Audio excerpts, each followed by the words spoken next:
All right, so we're going to have a little bit of fun, and we're going to find out about Cooper Riley.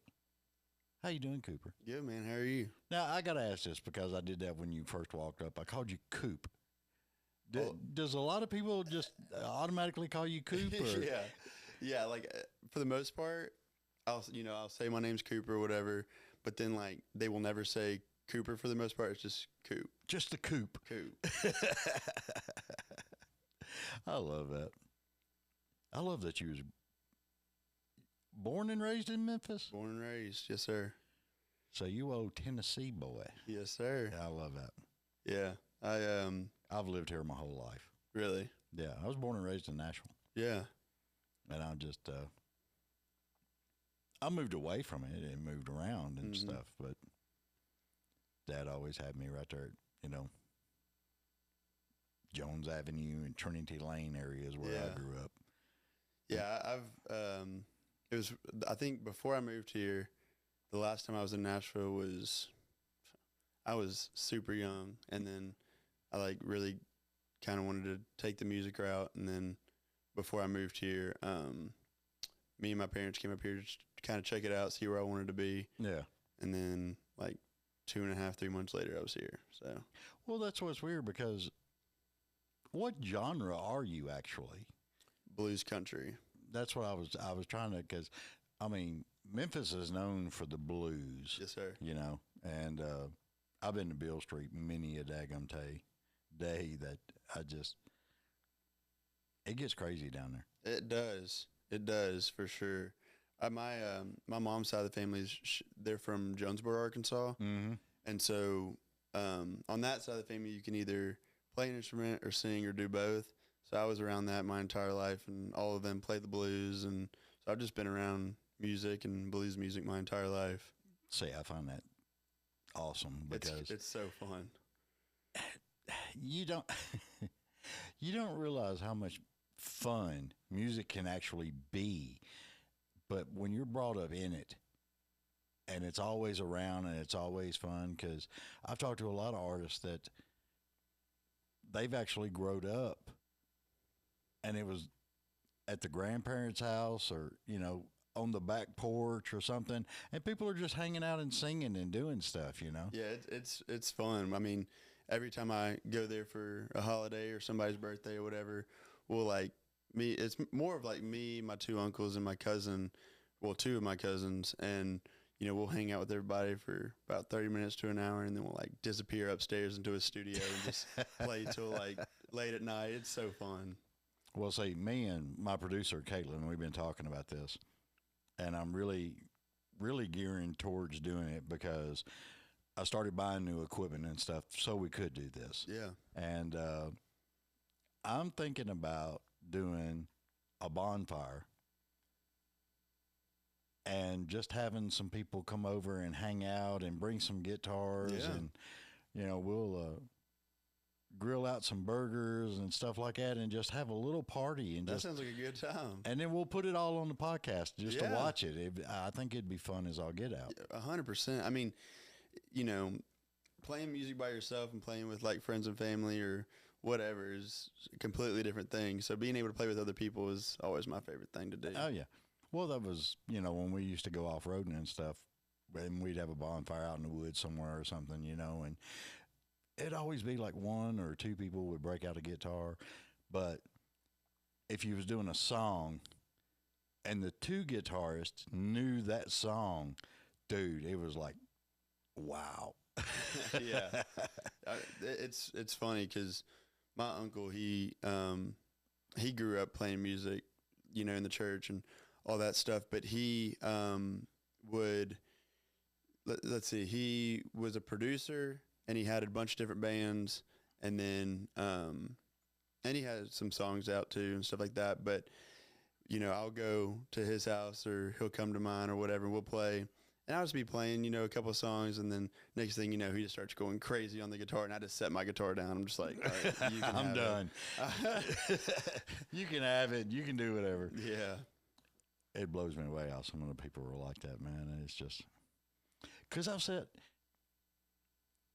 when you're on stage Are you playing guitar and singing at the same time? Yes, sir.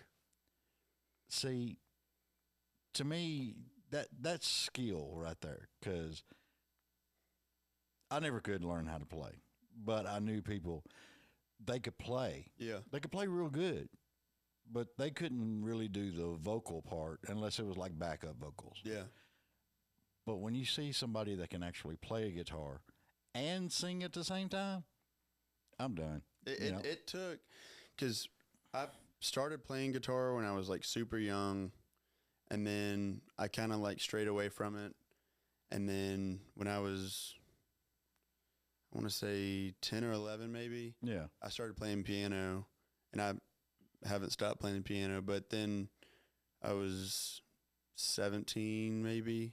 It was right before I graduated high school. I picked up the guitar again, and then it was like learning a whole new language. I was like, I don't remember how to do any of this. But then once I got the hang of it, I'd say it probably took me 2 or 3 months to be comfortable to like play and sing at the same time. Yeah. But no, I love playing guitar. I love playing piano. It's both of them are beautiful instruments for sure. Well, now you just got to do banjo, mandolin, and a couple others. And My uncle just gave me his mandolin he bought when he was 19.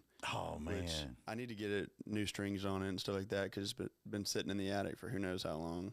But I want to learn how to play that. And then last year, my dad got me a banjo for Christmas. Don't know how to play it, but I'm going to learn at some point. But It's a fascinating creature, I can tell you. Because I was raised up, watching Hee Haw and all this other stuff. And I used to love watching Roy Clark. Yeah. I mean, that guy could play any freaking instrument you handed him, It's crazy. And I think a lot of people don't really look back on a lot of those great instrumentalists of the day, Oh, yeah. Because, like, I mean, even the harmonica. Like, Yeah. I think that is so sick. oh, yeah. Well, I mean, it used to blow me away how several songs that Bob Dylan did, he was playing the acoustic guitar and the harmonica. See, that's too much for my brain to even wrap around. Right? Yeah. How do I keep time here? I mean, come Yeah. on. And then jumping straight into singing, too. Well, yeah, and I had a I had a guest on the show. He was playing guitar, and he had the setup for the harmonica, but instead of a harmonica in it, he had a kazoo, and he was playing a kazoo on his freaking song, and I was just like, it mesmerized me. I've I was never heard of that before. dude, it was freaking awesome, man. I bet. Because, we had kazoos growing up and stuff, and just, but he incorporated it into the song. Yeah. And it actually was really, really good. I bet. That is really interesting to hear. Oh, yeah. Well, you'll have to, I'll show you where you can pull it up. Yeah. And it'll be funny because, I love people that are just multi-instrumental Yeah.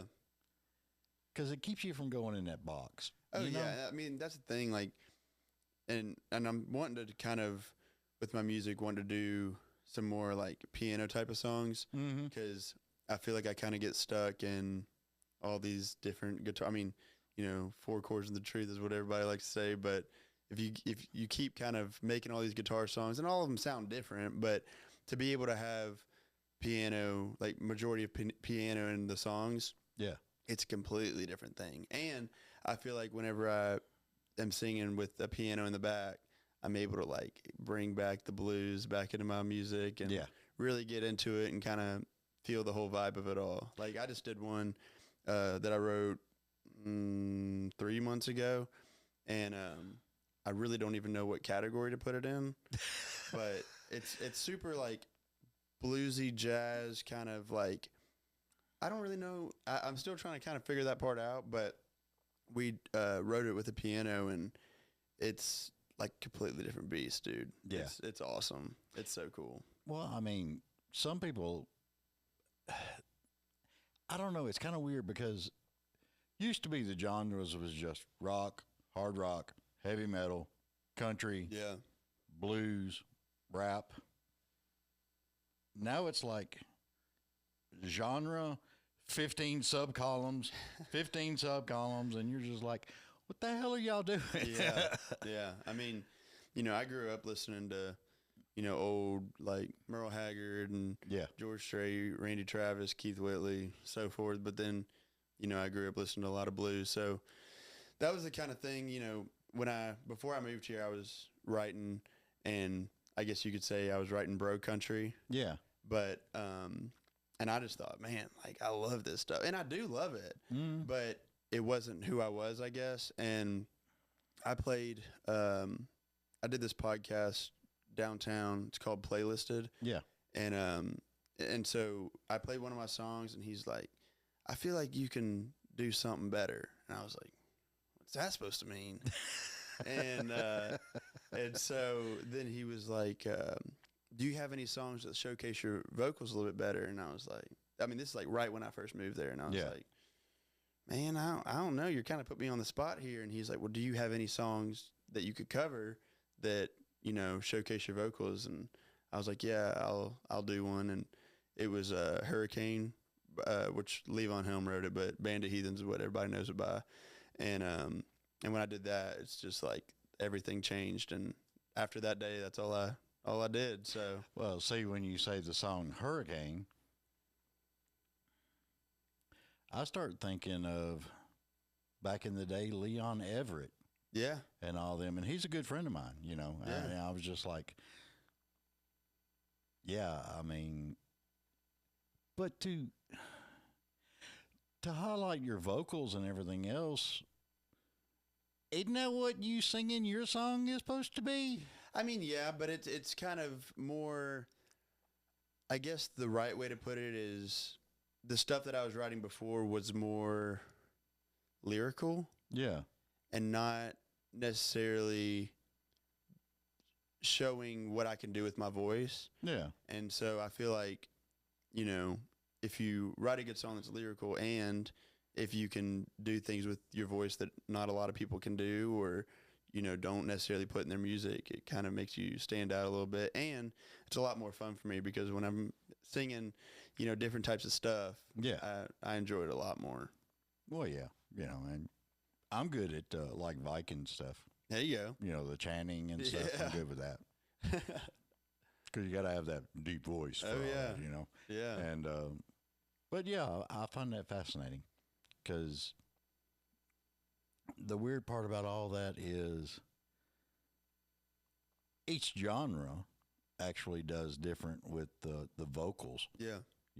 and I was listening to somebody and they had like one kind of like genre they were in, but then they did totally wrote a different song altogether. Yeah. Which was more of a Americana. Okay. And I did hear where vocally, I think their voice actually did better in the Americana group than it did in the basic country group. Yeah.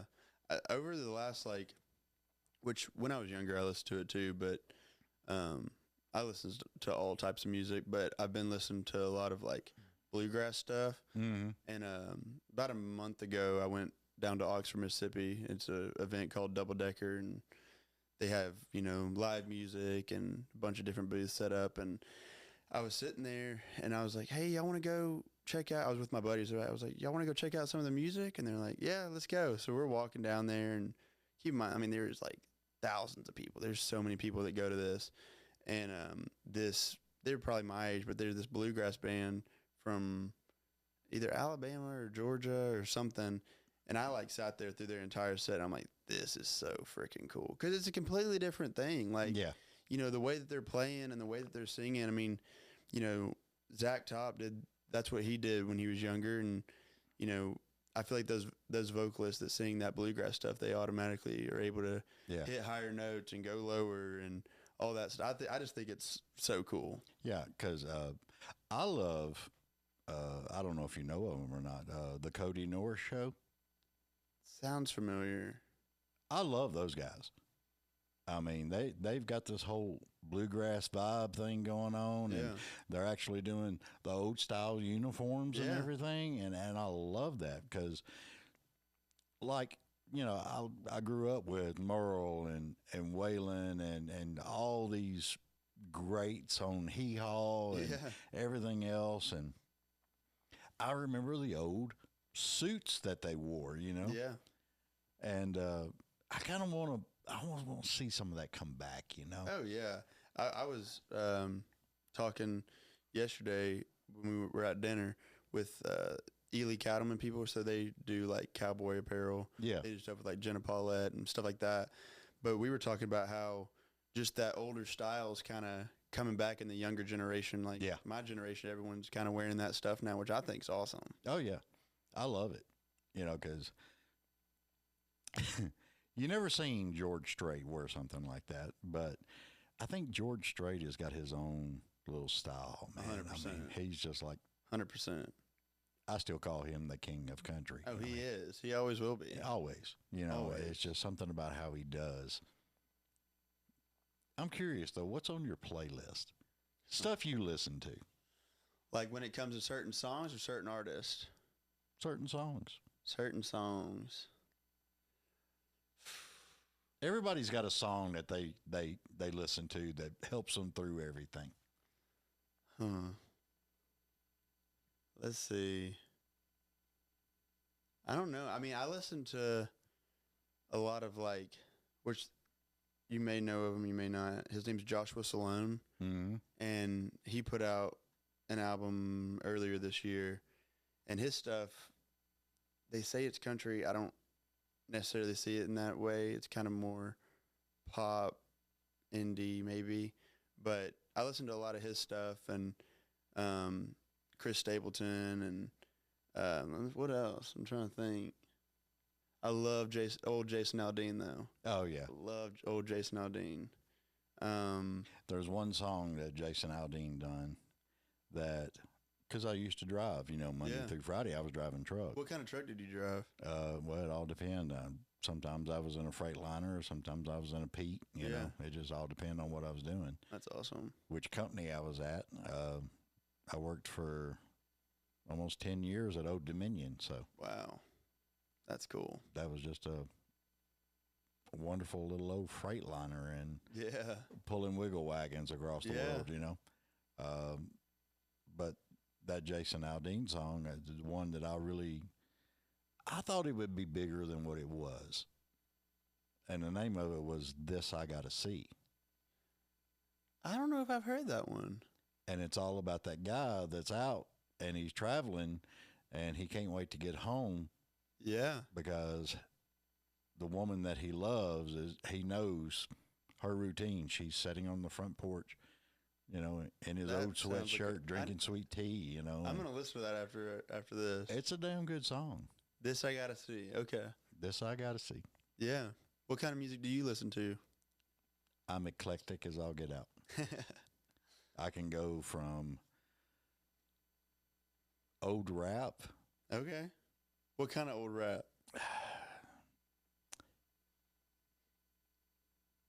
It all depends, really, because Like Tupac, some of it Biggie? you can't find anymore. But I like some old. I'm trying to think of the daggum name now. You caught me off guard. I can't think of the name. There was DJ Jazzy Jeff. There was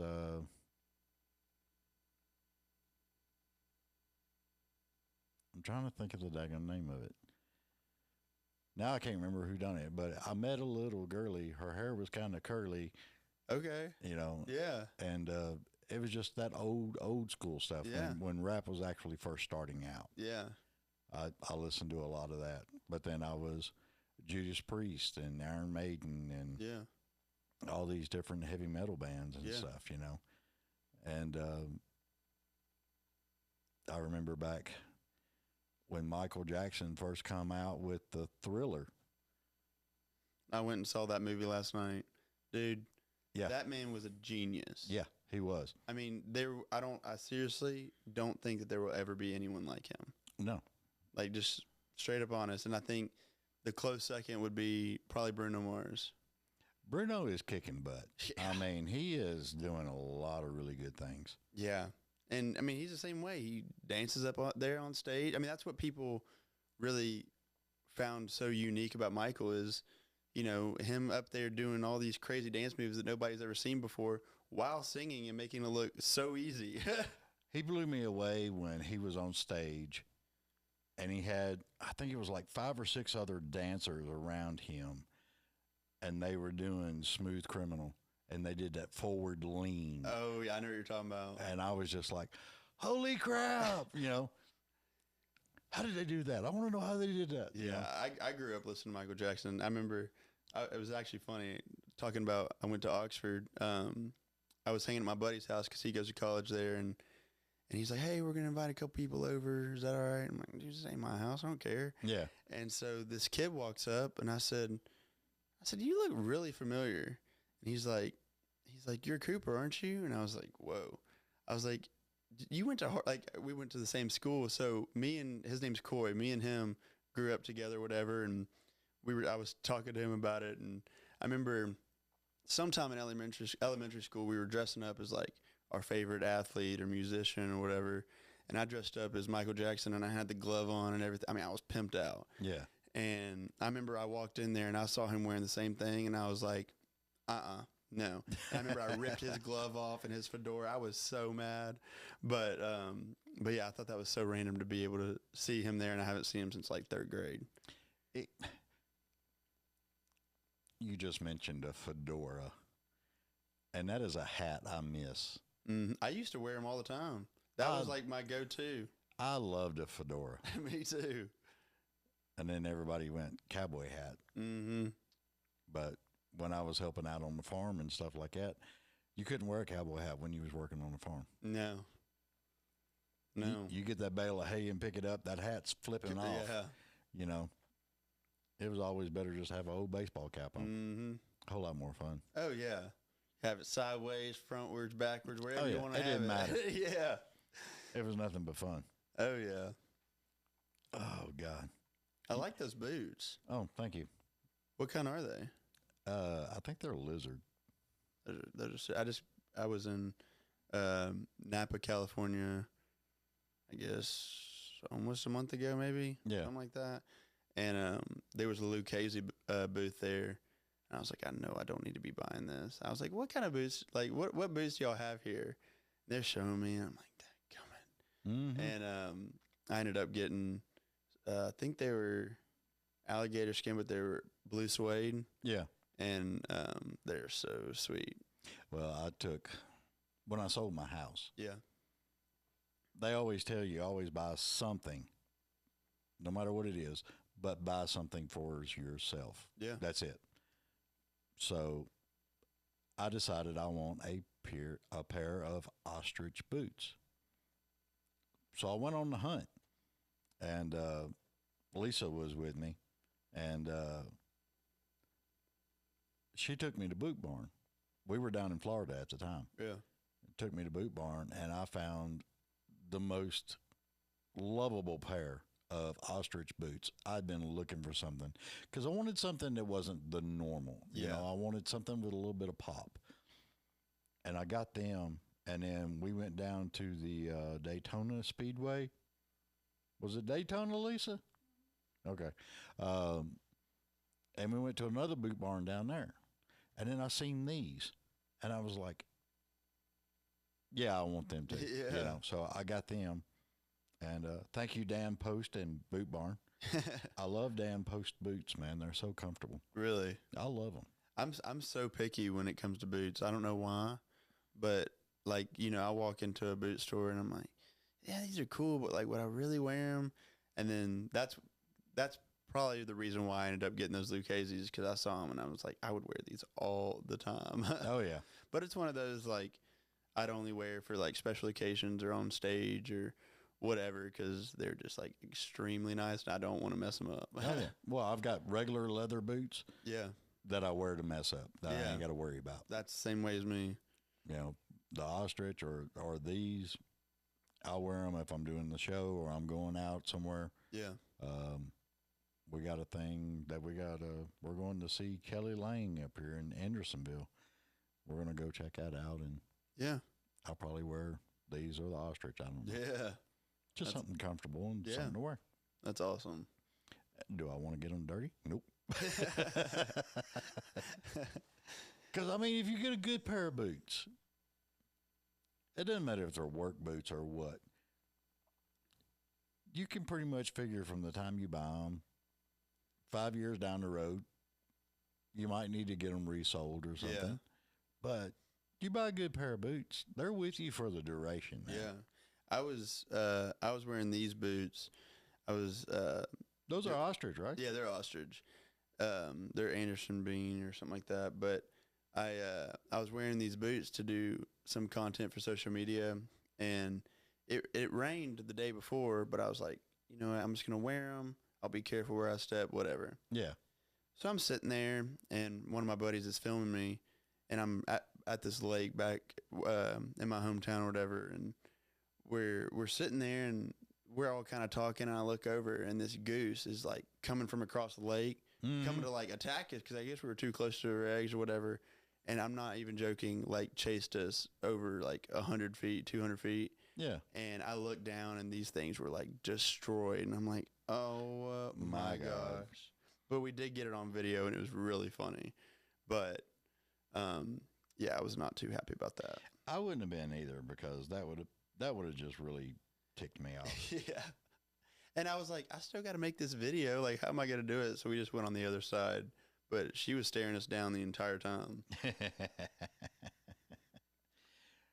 So you asking me about that. There we go. And it's been bugging me ever since you asked me. LL Cool J. I listen to him. I listen to, oh Lord, Run DMC. What was the one that had LL Cool J and the ones in it?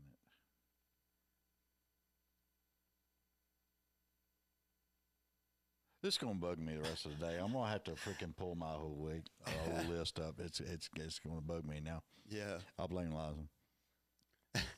What's your favorite, like all time favorite old country song? One that nobody ever in the history of country music has ever even touched or even danced around. Which is what? He Stopped Loving Her Today. That is an amazing, amazing song. And he didn't even like that song. I don't know why. It is such a good song. Because it was sad. Yeah, but I love sad country songs. That, to me, was what country started out as. Yeah. It was the sadness, and it was the storytelling of it, and then we got into the get drunk, dance in the headlights stuff, and then the notorious, he's a piece of crap, I tore up his truck, and I done this, and I done that, and yeah, so. I was doing... There's stages of country music. I was doing a gig for the Live Golf Tournament, I can't remember, I guess it was 2 years ago, in... College Grove. Yeah. And so we had a bunch, it was kind of, we said it was supposed to be like individual, but the people that were on stage were also my friends. So I was like, what if we just did like kind of like a writer's round type thing? And so we all went to one of their houses, and we were playing the songs, and they're like, Cooper, all your songs are kind of sad. You know, this is like a golf tournament, right? And I'm like, are they that sad? And then I'd like play them, and after they told me that, I'm like, okay, yeah, maybe this isn't the vibe. But like, that's my favorite stuff to play, is like sad stuff. Yeah, but the way some people hit a golf ball, it's kind of sad anyway. So yeah, it is. You know, you'll, especially when I hit the golf ball, it's it can either be really, really, really good, yeah, or just awful. Well, say I had a buddy of mine. He tried to teach me golf. Probably 15 years ago. I could do the driving part. Yeah.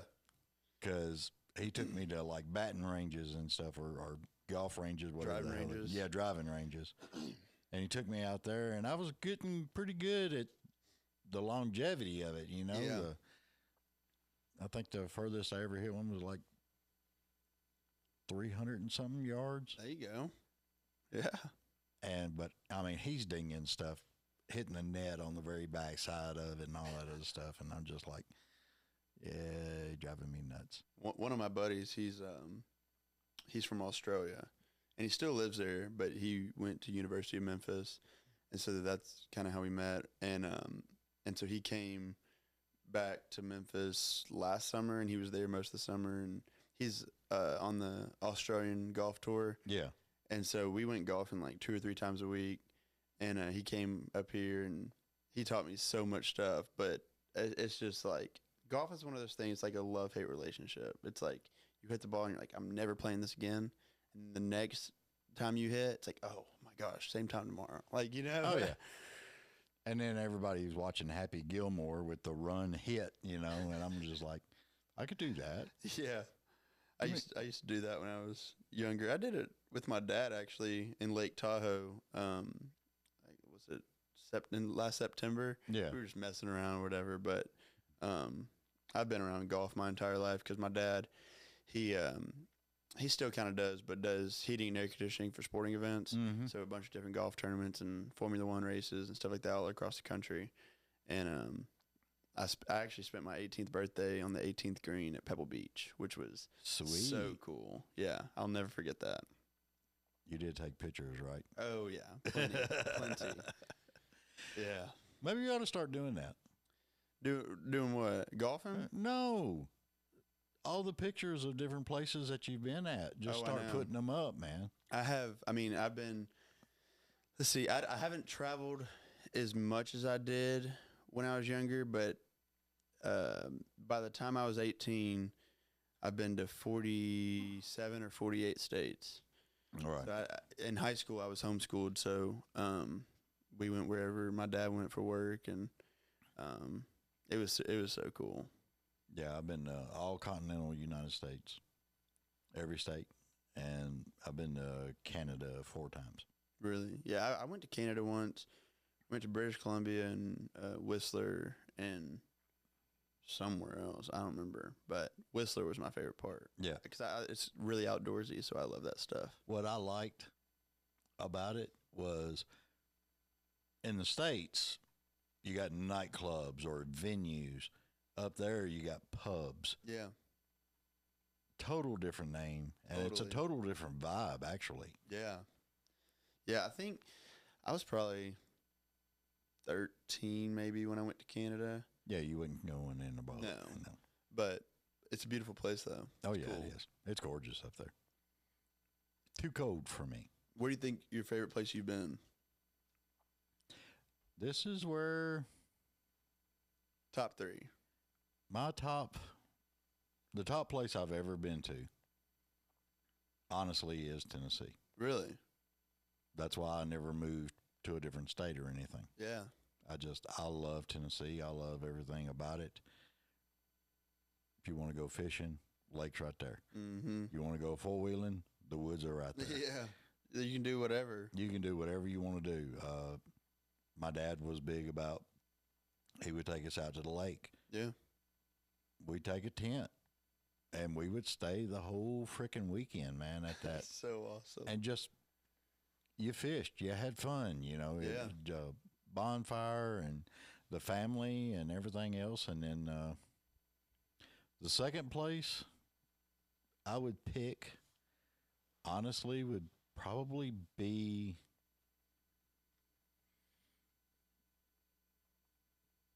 Florida. Florida?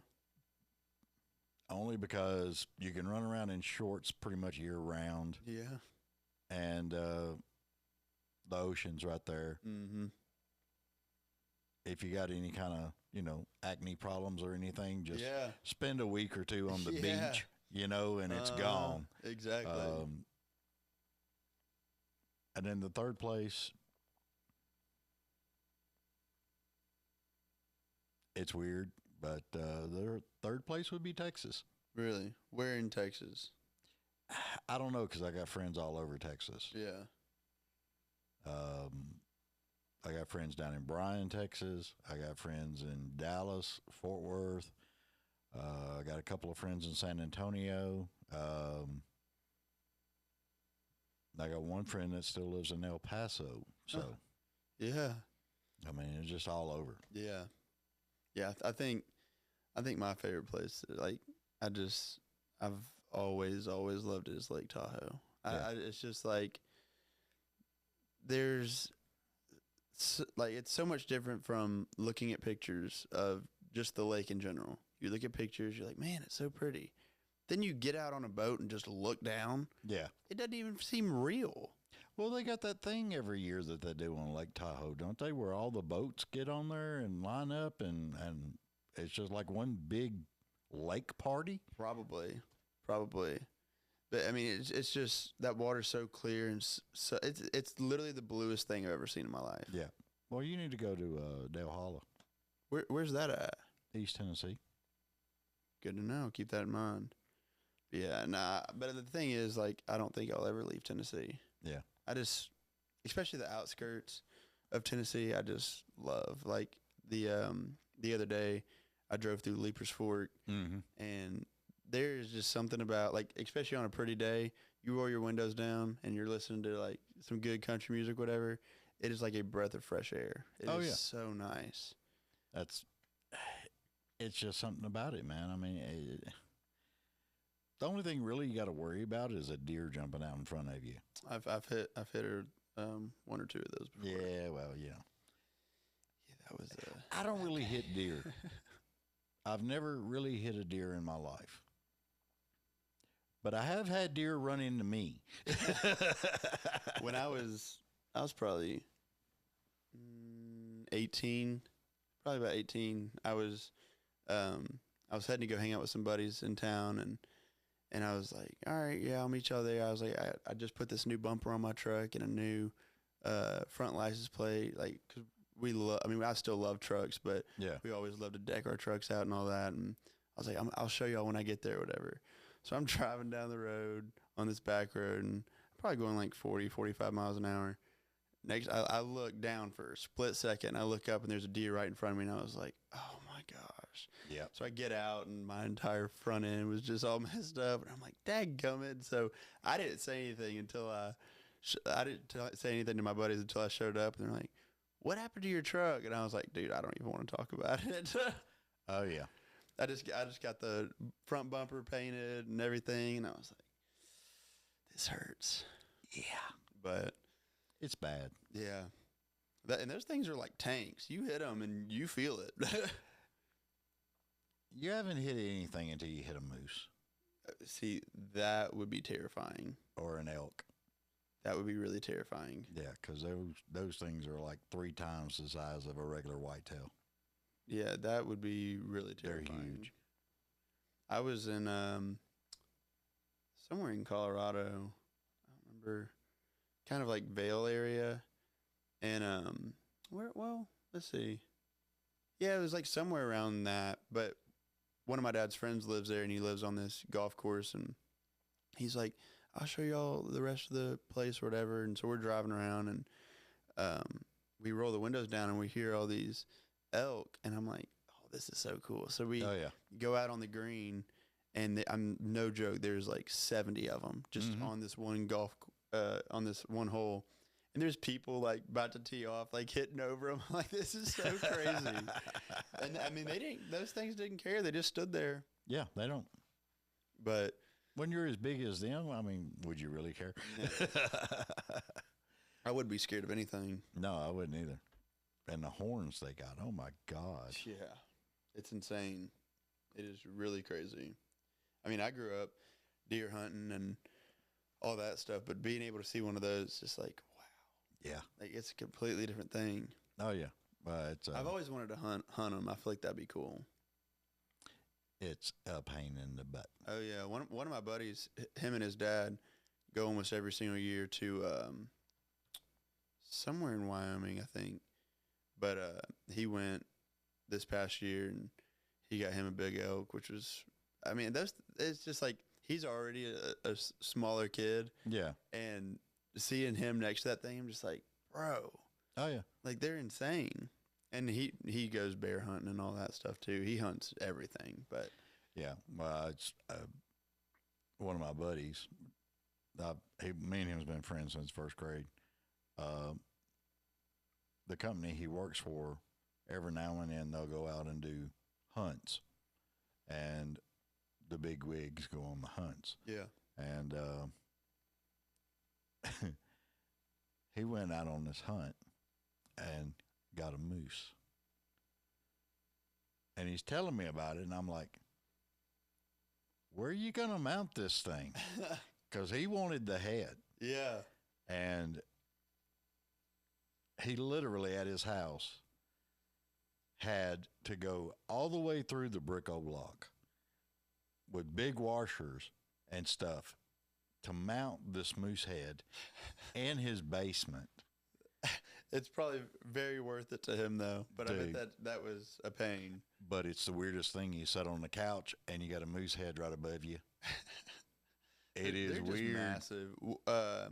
One of our family friends, JT Hodges. Yeah. He's a singer songwriter, actor, and a bunch of other stuff. But he has a buffalo head above his bar at his house.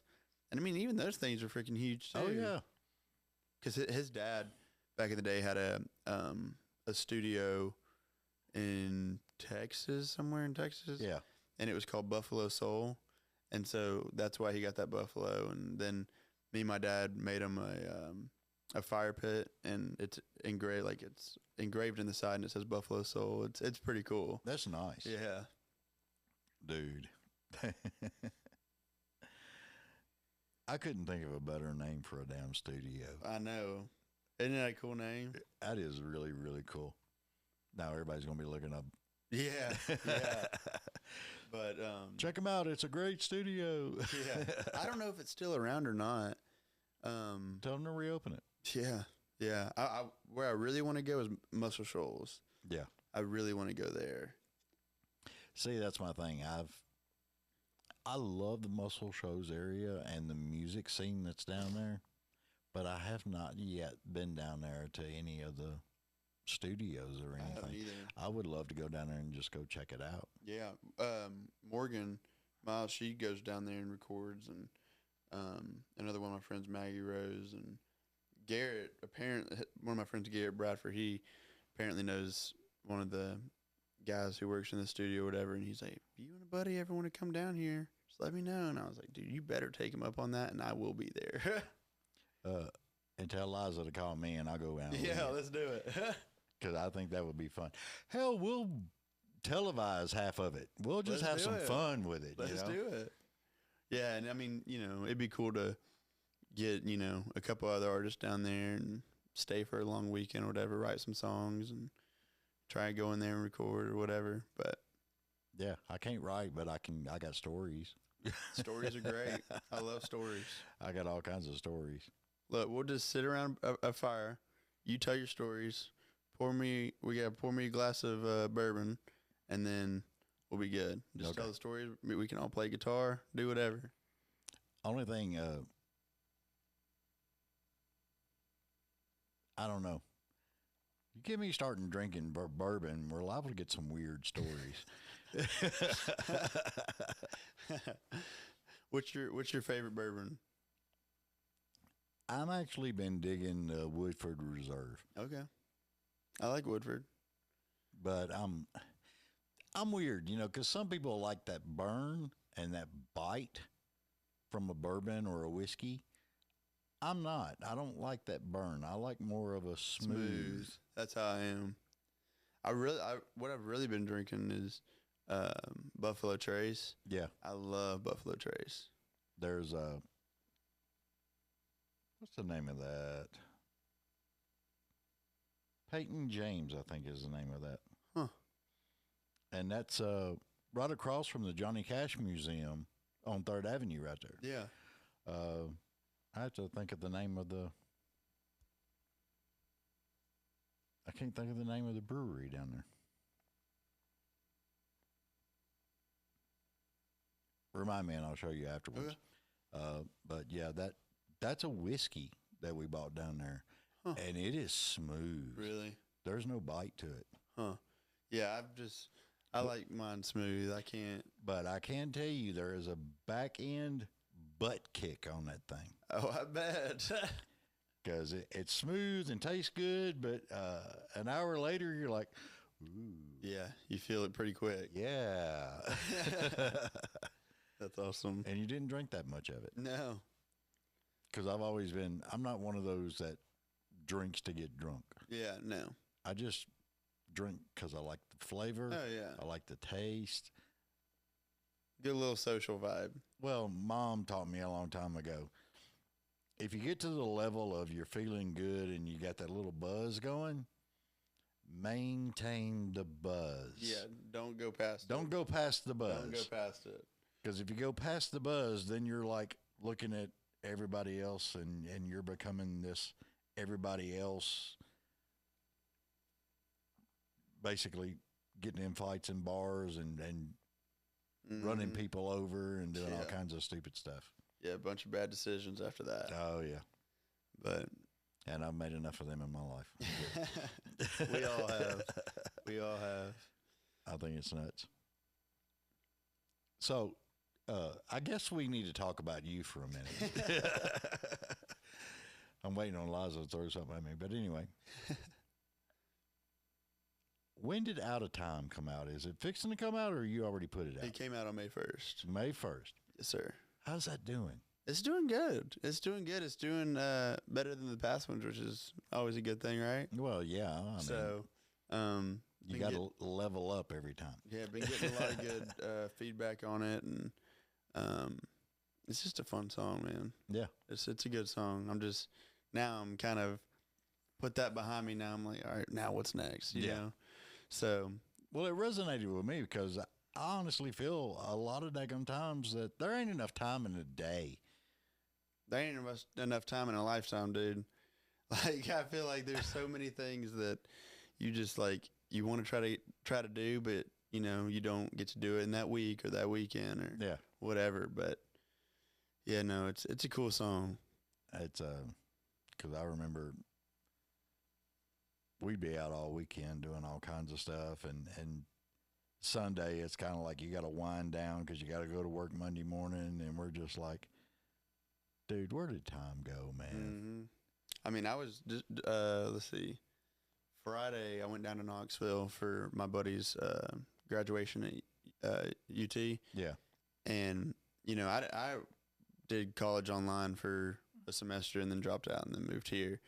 But so I never like went to college, but seeing now that like this year, like my friends are graduating college, it's like, bro, this does not seem right. Like, where did all the time go? And like, you know, it's just like, it's weird because, you know, basically all my friends that I have, I've been friends with since like elementary school and all that. So I've been friends with them forever. And so seeing them like walk across the big stage, you know, graduating and all that, it's like, bro, I remember like we didn't even have any responsibilities, like nothing. And now, you know, he's about to move to Austin, Texas, and got another buddy who goes to Southern Miss in Hattiesburg. He's about to move to Birmingham, and another one lives in Charleston. It's like everyone lives everywhere, you know, and, you know, we don't get to see each other as much, but when we do, we try to have a good time.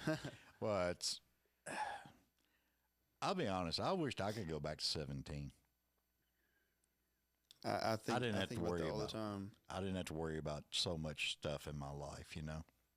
I mean, I would do anything to go back to the day I first got my driver's license, and, you know, going to see all my buddies and all that. It's just like, you know, me and one of my friends were talking about this the other day. It's like you try to recreate things you did back then, but it doesn't feel the same. And it's like, dang. Yeah. Like, and I mean, well, you know, there was a lot of fun that was had and a lot of experiences had. And then like, I stop and think every now and then, you know, people would give you stuff and then you're like, I remember I got this. What in the hell did I do with it? mm-hmm. And now I can't find it, you know? Yeah. And when you was talking about guitars earlier, I was just like, dude, hold on to every damn one of them, you know? Well, that's the thing. I mean, you know, like I said, I have like 9 or 10 of them, and, you know, I could absolutely sell them, but it's just like, why? Yeah. Because, like, you know, I'm in a small little house now, but, like, one day whenever I have a bigger house, I'm going to have a whole room full of them, you know? Oh, yeah. So, and something to look back on. Oh, I remember when I did this with this guitar, and I remember when I got this one, and tell the whole story about it all. And Oh, yeah. it's a very special thing to me. Oh, yeah. You know, and that's, yeah, I wrote that song on that guitar. Yeah. Those Yeah. 2 songs I wrote on that guitar. Yeah. You know, it's different things. Now, when you write, do you write with a guitar or do you write with a piano? Majority with the guitar, but I'm wanting to start kind of doing more stuff with piano. Yeah. But yeah, I mean, for the most part, it's mostly guitar. Yeah. But like I have my 2 favorite guitars I have is a Gibson SJ200 Mm-hmm. and then Gibson J45. Yeah. And for the most part, I write majority of the songs on a J45, but and then I'll just play depending on where the show is. I'll bring my SJ because it's hard to write with that jumbo SJ because it's so big and you're like holding onto it the whole time. But whenever you're playing on stage and you have your guitar strap, it kind of makes it a little bit easier. But The funniest thing, I get a kick out of it every time I see it. But sometimes you'll see these female artists, and they're like 4'11", 5'1", and then they got this big, huge. It's like bigger than them. Yeah, and I'm Yeah. just like, how the hell do you even play that? Yeah. No, I have no idea, but yeah, no, I love my guitars. Well, there's plenty of them here. Yeah. We'll have to get Lisa to show you a couple of them. She's got an old electric one in there that is just awesome. Really? Yeah. Yeah, I need to start. I have an electric, but I just don't. I hardly ever pick it up. I need to start playing it. I played it a lot when I first got it, and then I guess I just kind of, in a way, forgot about it. Yeah. Because I don't have enough wall space to hang it up, so it's always sitting in the case, kind of Yeah. tucked away. But I have, I think, 5 or 6 of them are hanging up on my wall. But yeah, I'm starting to kind of run out of room, so I need to be careful with what I'm getting. You never know. So when you release a song, how are you doing that? Are you doing it like once a month or once every 2 months, or because there's a formula out there that people are using, but then when I talk to each people, they're doing like dropping singles or they'll drop an EP, Yeah. and I'm a old give me the whole freaking album guy. You Yeah. know? Yeah. I mean, you know, after Out of Time came out, it's usually kind of like a 8 to 9 week process to Yeah. be able to like send it to distributors and, you know, get the cover art and kind of get everything set and, you know, promoting it and things like that. But, you know, I'll put out another one, you know, in month and a half maybe. Yeah. And then I'm wanting to do an EP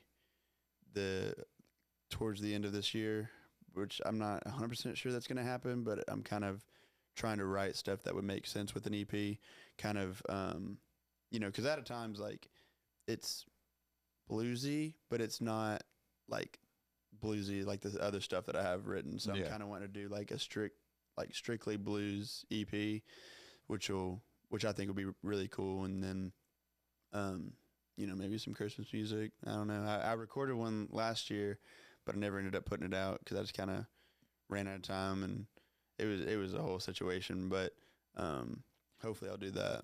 Well, Christmas music, I always thought Christmas music, they were like recording it October and then putting it out, you know, in November. Yeah.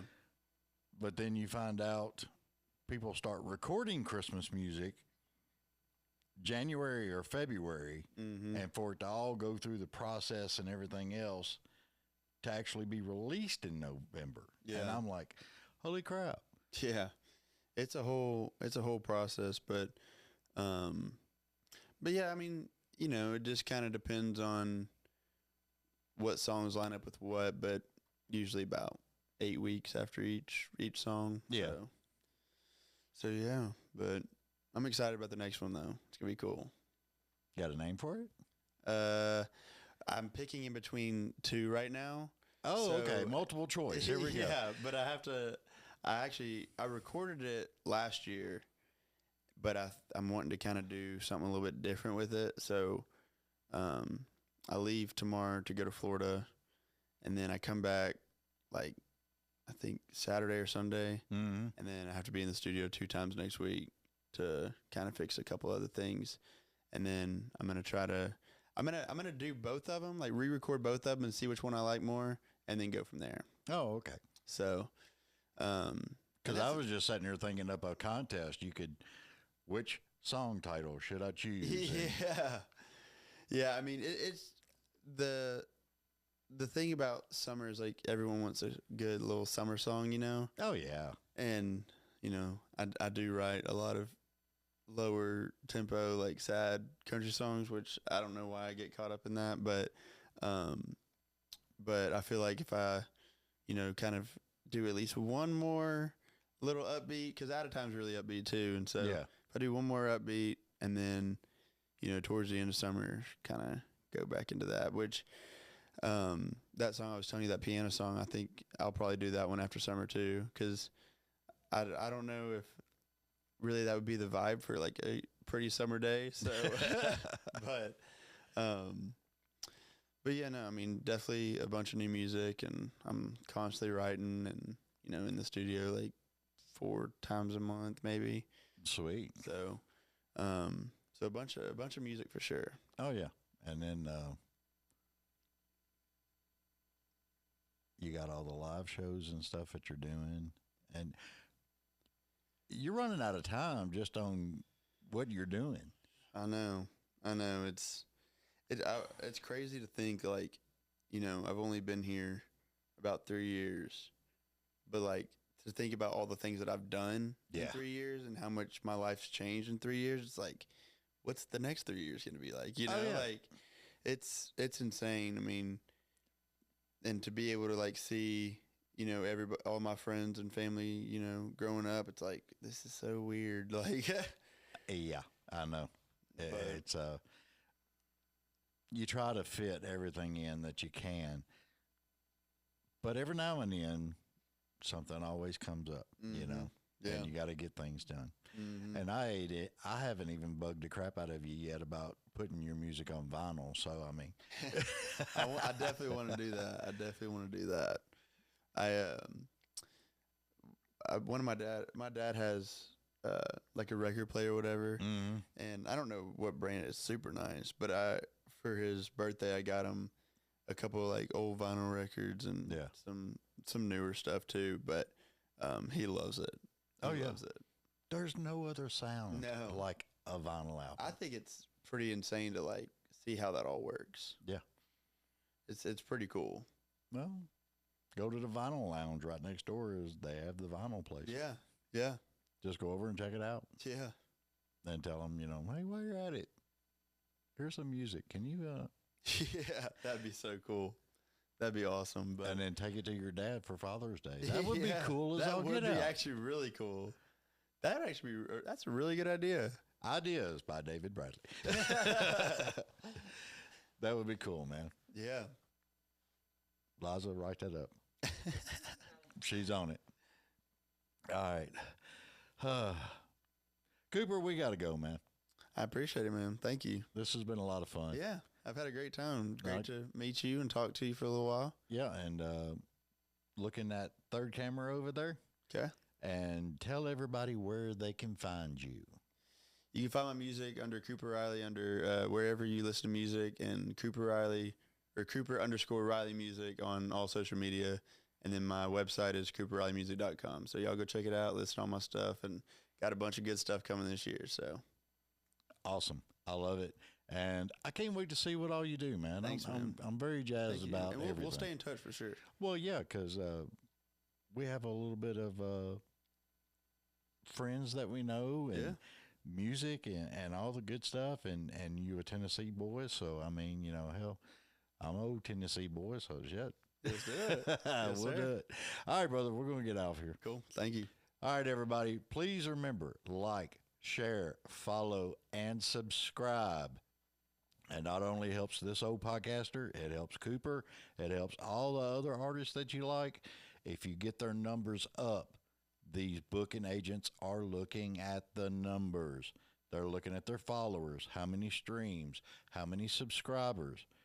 If you want these artists in your town, and I'm telling you, these new age artists, they want you there.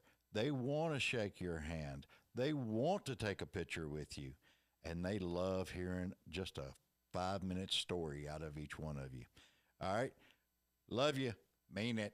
Bye.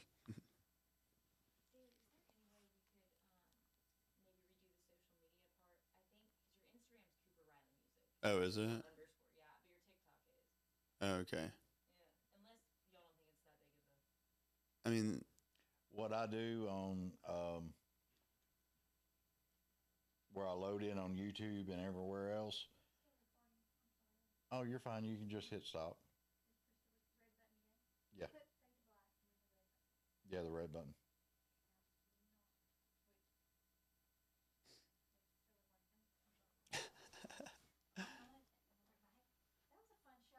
yeah. I love